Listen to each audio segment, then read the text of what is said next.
Allow me to reintroduce myself. The name's Cream.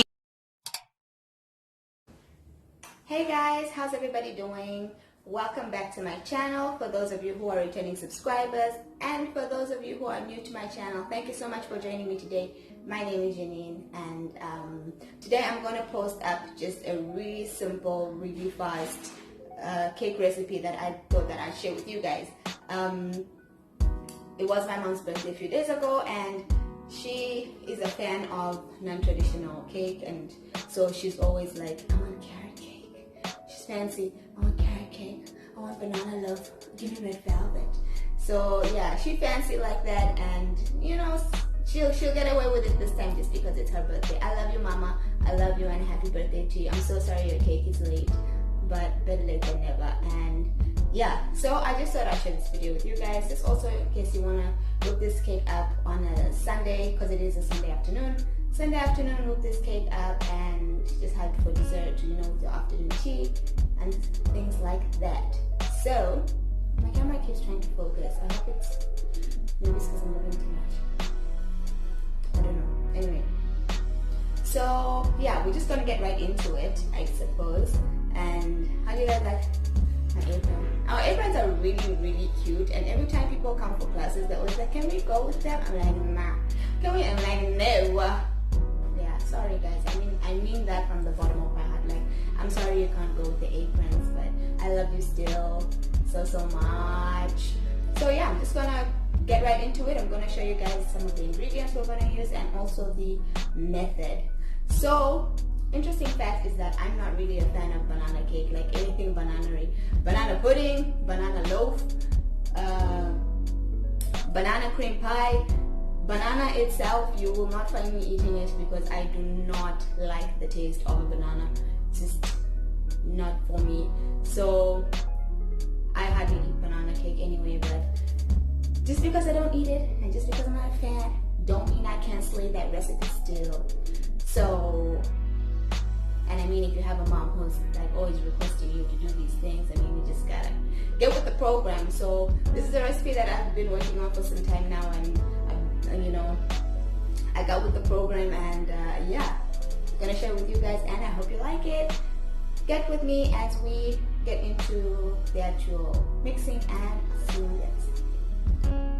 So something that I always emphasize and stress on with my students when they do come through for classes is that, especially if you're a beginner baker, I mean, for me, I still do it, but I guess over the years with experience, I don't do it as much anymore.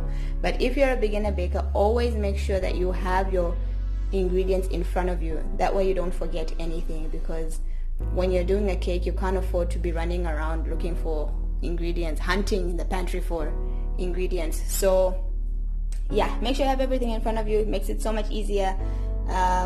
We have 3 cups of flour, we have 3 eggs, we have baking powder, sugar, bicarb of soda, some milk, some cooking oil, and some bananas. So as you can see, these are really overripe bananas. That's exactly what you need for the banana cake, because the natural sugar in the banana, it just brings out the flavor and makes it a lot more tasty. So that's what you're going to use. And you see what I mean about ingredients in front of you. I have forgotten that I need, here we go, I'm going to need some, can y'all see that? Some walnuts. I'm going to chop them up. And I also need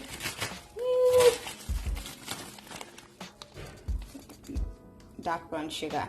Okay, so yeah, that's what we need, and I'm just gonna prep everything, and then we're gonna get into the actual mixing. So yeah,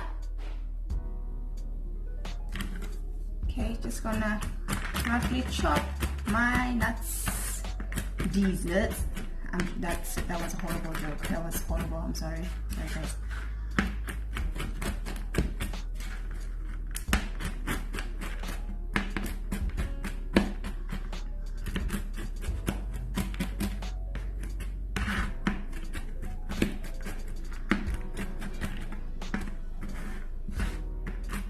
So they don't all have to be the same size. You can see they differ. Some are a little bit smaller and some a little bit more chunkier. This is perfect because this is the kind of texture that you're looking for in the cake. And if you're someone like me, I absolutely love having texture in my cakes.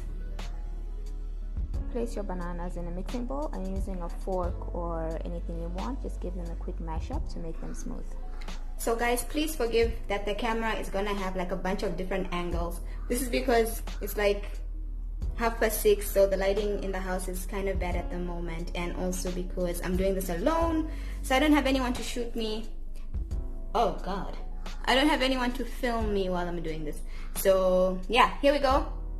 I've added 1 cup of cooking oil and 1 cup of brown sugar in here. Gonna give that a stir, and then, oh my gosh you guys, I totally forgot, I introduced this recipe as banana cinnamon. I totally forgot the cinnamon. I'm gonna add a little bit of mixed spice in there just for the extra oomph of flavor. Also, you're gonna need a little bit of vanilla essence. Okay, so let's get to it.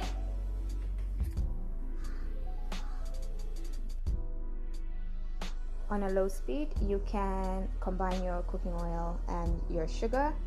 You do this just for a couple of minutes so that your sugar can dissolve in the oil, so that you don't have a grainy consistency when you're eating your cake. You then add in your eggs. You can put them in all at the same time. You don't have to do them in intervals with the flour and the sugar. You can just add all your eggs in.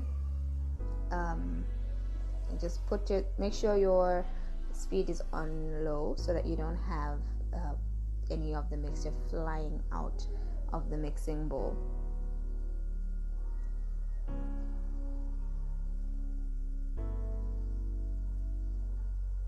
Okay, so increase your speed so that you can break the egg yolks into the cooking oil mixture, so that everything is combined equally and consistently. You then add in your flour, 1 cup at a time. Reduce your speed when you're doing this so that you can get your flour to mix in very, very evenly.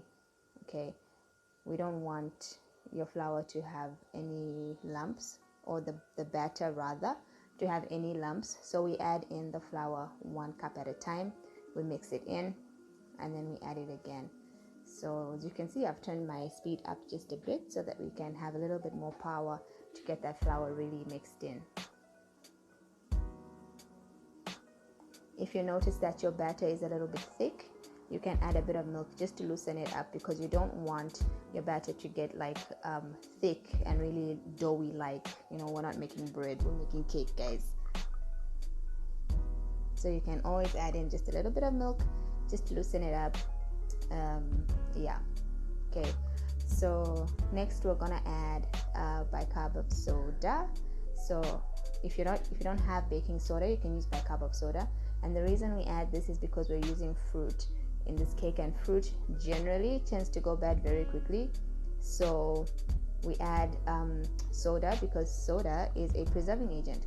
So if you want your cake to have a longer shelf life, then we use soda just so that it stays fresher for longer.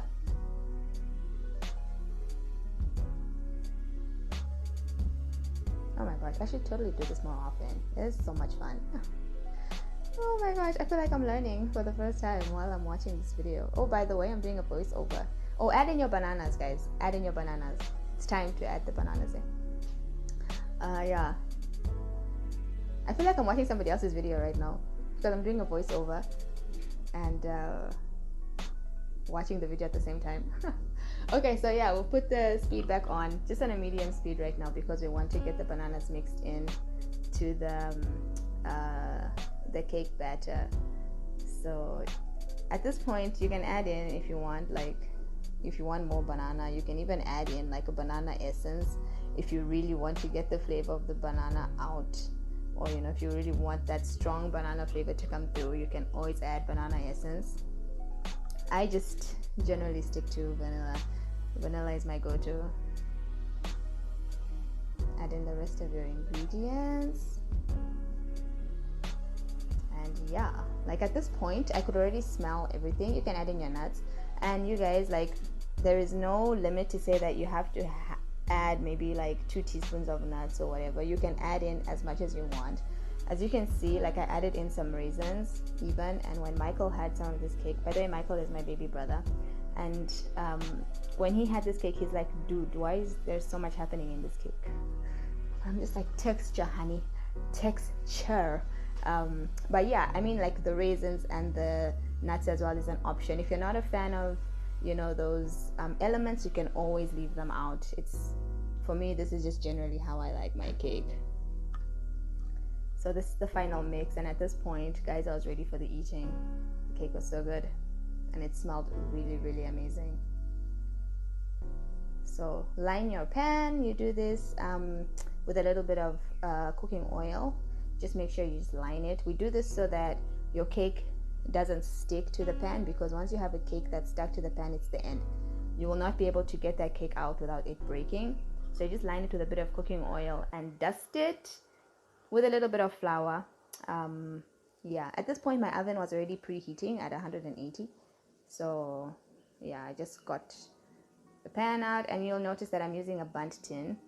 The bundt tin is the one that looks like a little pumpkin, and it's got a flute down the center. And when I make cakes for home, generally I really love to use this style pan. I don't know, it just makes it feel a little bit more like homey, you know, like just more home-like ish.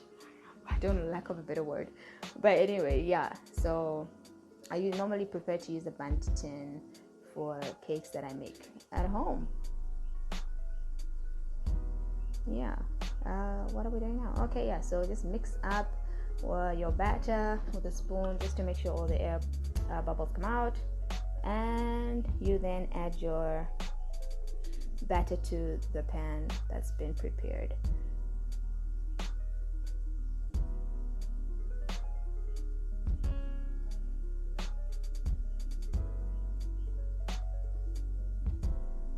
So you can see, like, it's got a little dome in the center, so we call that a flute. And when it comes out, it's gonna have like a little donut shape, which it's like a tea cake style. I really enjoy using this pan when I make cakes for home. We do not waste in the kitchen, so guys, just make sure you take everything out of your bowl. Every little bit counts, yeah? So make sure you scrape everything out of that bowl, honey. When I was younger, I used to enjoy like licking the spoon and the bowl. I don't know why, but then like it finally clicked to me as an adult that like there's raw egg in there, and I just stopped. So this is ready to go into the oven.